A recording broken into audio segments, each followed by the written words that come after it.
दो क्रम लिए, संख्याओं का दो क्रम लिए। हम लोग पहला क्रम में और दूसरा क्रम में सभी संख्याओं के बीच का अंतर ढूंढेंगे, ठीक है। अब समझो ध्यान से, तो दो, ये देखो शुरू में कितना है जी, दो के बाद कितना हुआ है, कितना का अंतर आया, चार के बाद कितना हुआ, कितना का अंतर आया, छह के बाद कितना हुआ, कितना का अंतर आया, आठ के बाद कितना हुआ, कितना का अंतर आया। इन सभी संख्याओं के बीच का अंतर क्या है, एक समान, यानी कि सभी संख्याओं के बीच का अंतर दो है, यानी कि सभी संख्याओं के बीच का अंतर, यानी कि क्या बोले, सार्वधातुक। क्या बोलेंगे, सार्वधातुक, ठीक है। सार्वधातुक क्या है बताइए, एक समान है। सार्वधातुक क्या है, एक समान है ना जी।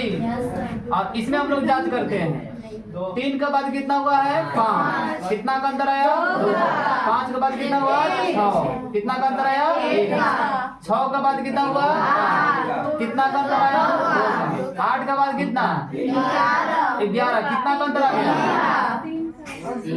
11 के बाद कितना आया, 13, कितना का अंतर। अब इसमें देखो, इसमें सभी संख्याओं के बीच का अंतर, सभी संख्याओं के बीच का अंतर क्या दिख रहा है, सेम है या अलग अलग है, एक समान नहीं है।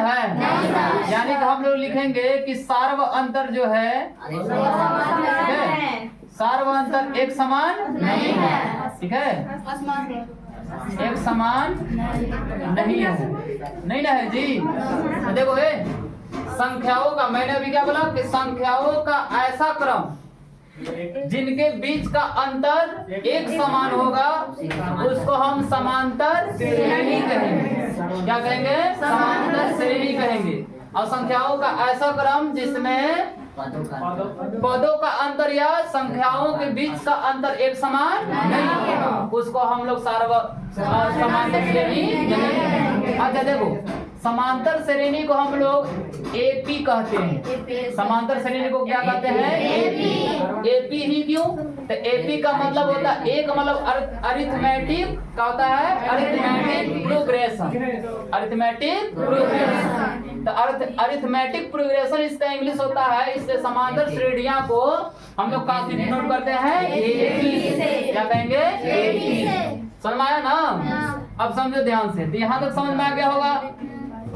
तो इसमें देखोगे तो देखो, ये वाला संख्याओं के क्रम में सभी संख्याओं के क्रम के बीच के अंतर, सभी नंबरों के संख्याओं के बीच का अंतर क्या है बताइए, एक समान। तो हम इसको एपी कहेंगे। क्या कहेंगे, एपी कहेंगे, यानी कि समांतर श्रेणी कहेंगे, ठीक है। लेकिन इनमें देखो, इनमें जो है सभी संख्याओं के बीच का अंतर एक जैसा नहीं है। तो हम यहाँ पर कहेंगे कि ये जो संख्या का क्रम है ये एपी नहीं है, एपी नहीं है, एपी में नहीं है, यानी कि समांतर श्रेणी में नहीं है, सम अंतर की श्रेणी में नहीं है।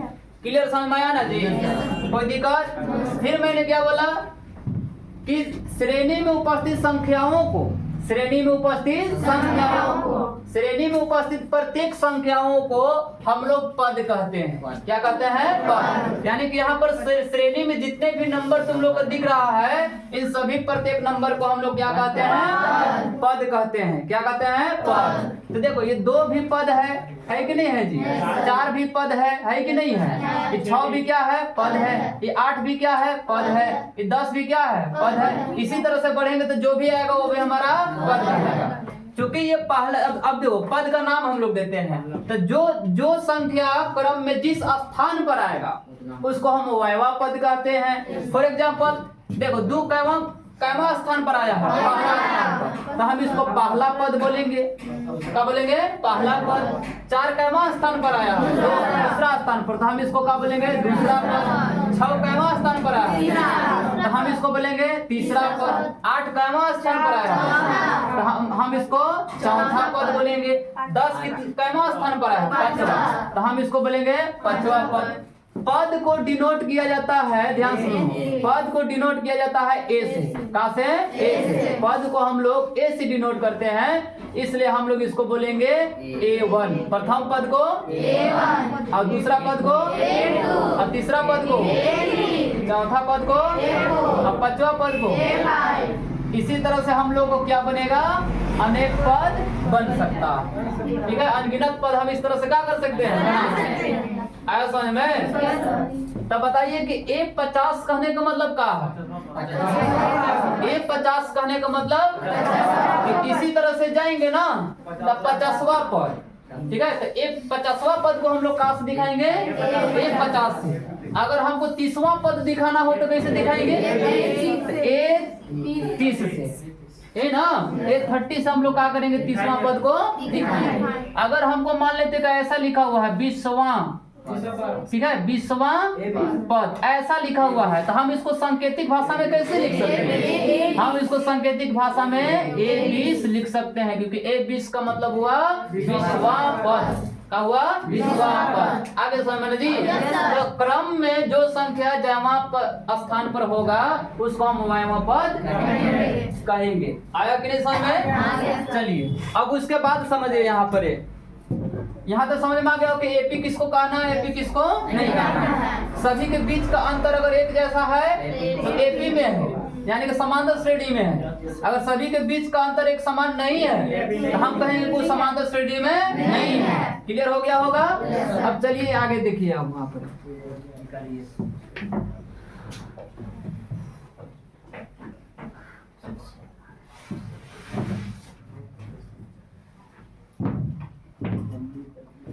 अब हम लोग यहाँ से सूत्र बनाना स्टार्ट करेंगे। ठीक है, फॉर्मूला।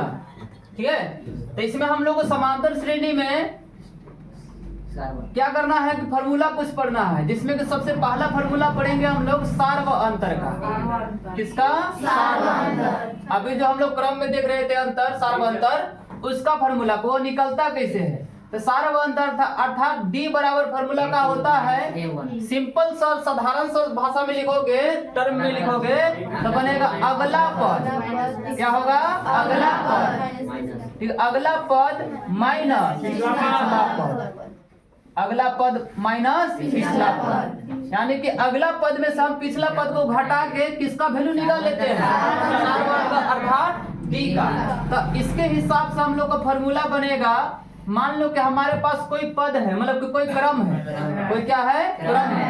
इधर लिख देता हूं मैं। ठीक है, मान लो कि हमारे पास कोई पद है या क्रम है, संख्याओं का क्रम है A1, A2, ऐसे ना नंबर नहीं ले रहे हैं, पद ले रहे हैं A3, A4 और A5। इस तरह का मान लो कि संख्याओं का हम लोग के पास का है क्रम। अब हमको उसमें प्राप्त करना है सार्व अंतर। तो सार्व अंतर प्राप्त करने के लिए फॉर्मूला का लिखा गया है अगला पद माइनस तीसरा पद। तो बताइए यहाँ पर पहला पद दूसरा पद, तो पहला पद का अगला पद कौन है, दूसरा। दूसरा पद का अगला पद तीसरा। तीसरा पद का अगला पद चौथा। मतलब समझ है ना। तो इसके हिसाब से फॉर्मूला बनाओगे तो डी बराबर बनेगा अगला पद। अगला पद मतलब कहाँ, A2। तो हो जाएगा कौन चीज, A2 माइनस पिछला पद। तो A2 का पिछला पद कौन है, A1। यहाँ लिखाएगा A1। क्लियर। फिर क्या बनेगा फॉर्मूला, अभी कहाँ तक इन दोनों के बीच फॉर्मूला बना ना, अब हम लोग इन दोनों के बीच फॉर्मूला बनाएंगे। तो क्या बनेगा बताइए, A2 का अगला पद कौन है, A3। तो यहाँ बनेगा A3 माइनस A3 का पिछला पद कौन होता है, A3 का पिछला पद A2। तो यहाँ पर A2 बन जाएगा। उसी तरह से और फॉर्मूला बना दो, इन दोनों के बीच बनाएंगे तो कैसे बनेगा बताइए। हाँ, 3 और 4 के बीच हमको सार्व अंतर देखना है। तो 3 के अगला पद कौन है, 4। तो यानी कि A4 हो जाएगा माइनस अगर पिछला पद कौन था, A4 है तो इसका पद पिछला पद A3 ही ना बनेगा। इसी तरह से हम लोग क्या कर सकते हैं, सभी पदों के बीच सार व अंतर हम क्या कर सकते हैं, याद कर सकते हैं, ये फॉर्मूला के माध्यम से। क्लियर समझ में आया कि नहीं, आगे समझ में जी। तो अब हम लोग क्या करते हैं, इसके बेस पर हम लोग कुछ क्वेश्चन बनाते हैं। अब हम लोग देखते हैं सार व अंतर के बेस पर हम लोग कुछ क्वेश्चन देखते हैं। हमारे पास मान लीजिए क्वेश्चन है कि एपी दिया हुआ है हम लोग को 4, 10, 16, 22 के लिए हमें ज्ञात करना है कौन सी, प्रथम पद और साथ में सार पद। क्वेश्चन में हमें प्रथम पद चाहिए, तो प्रथम पद का मतलब क्रम में पहला नंबर का संख्या, पहला स्थान पाया हुआ संख्या को हम प्रथम पद कहते हैं ना। तो हम लोग लिखेंगे सबसे पहले क्या बताइए, चूंकि लिख लो, चूंकि दिया है लिख देते हैं और यहाँ पर छांट लेते हैं पहले कौन सी प्रथम पद, कौन सी प्रथम पद। बताइए प्रथम पद को कैसे डिनोट किया जाता है, A1 से डिनोट करते हैं। A1 लिख भी सकते हो नहीं भी लिख सकते हो। तो A1 यानी कि क्रम में A1 कौन है, मतलब प्रथम पद कौन है, तो A1 कौन है बताइए, 4। ये तो कोई भी खोज लेगा। प्रथम पद मतलब क्रम में पहला स्थान पर कौन सा नंबर, 4 है। तो A बराबर कितना हो जाएगा, 4। आया समझ में। एक आंसर हम लोग को हो चुका है। क्वेश्चन में कहा था प्रथम पद, प्रथम पद हम लोग क्रम से निकाल लिए ना। अब हम लोग निकालेंगे कौन सी सार्व अंतर, कौन सी सार्व अंतर। तो लिखेंगे इसलिए कौन सी सूत्र से, कौन सी सूत्र से हम लोग सार्व अंतर सूत्र से ज्ञात करेंगे। तो लिखेंगे कौन सी बताइए, सार्व अंतर, सार्व अंतर ना जी D बराबर। तो D बराबर फॉर्मूला होता है A2 माइनस A1, अगला पद माइनस, तो ये D जस का कट रहेगा। तो D बराबर फॉर्मूला क्या होता है, देखो A2 माइनस A1, तो D जस का A2 मतलब दूसरा पद, दूसरा पद कौन है, देखो A1 है, A2 है, A3 हो जाएगा और ये हमारा A4 बन जाएगा, बनेगा ना। हमें ट्यूशन में देखो फॉर्मूला में A2 चाहिए ना जी। A2 कितना हो जाएगा, यहाँ 10 लिख देंगे। फॉर्मूला में माइनस है तो A1 कितना है, A1 के जगह पर हम 4 रखेंगे। 10 में से 4 घटाएंगे, 10 में से 4 घटाएंगे तो 6। यही हमारा किसका वैल्यू आ गया, D। समझ में क्या आ गया, D। तो हम लोग लिखेंगे अतः प्रथम पद, देखो प्रथम पद तो हम लोग यही आंसर आ गया है जी, और D हमारा यहाँ आ गया, यानी कि प्रथम पद है कितना, और सार्व अंतर यानी कि D का वैल्यू कितना है, निकल जाएगा। आसान है कि नहीं। तो इसके समांतर श्रेणी का क्वेश्चन नंबर 2 है, जिसमें लिखता है कि AP 3/2 1/2 -1/2 -3/2 के लिए प्रथम पद, के लिए प्रथम पद तथा सार्व अंतर लिखिए।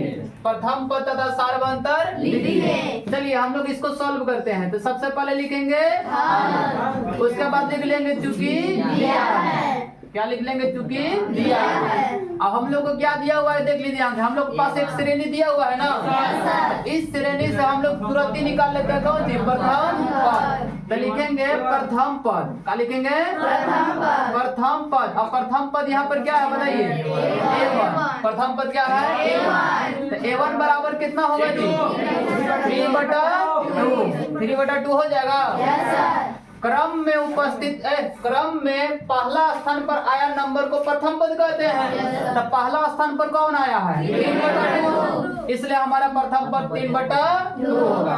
अब हम लोग निकालेंगे, प्रथम पद निकल गया ना। अब हम लोग निकालेंगे तो लिखेंगे इसलिए सूत्र से, कहाँ से, सूत्र से।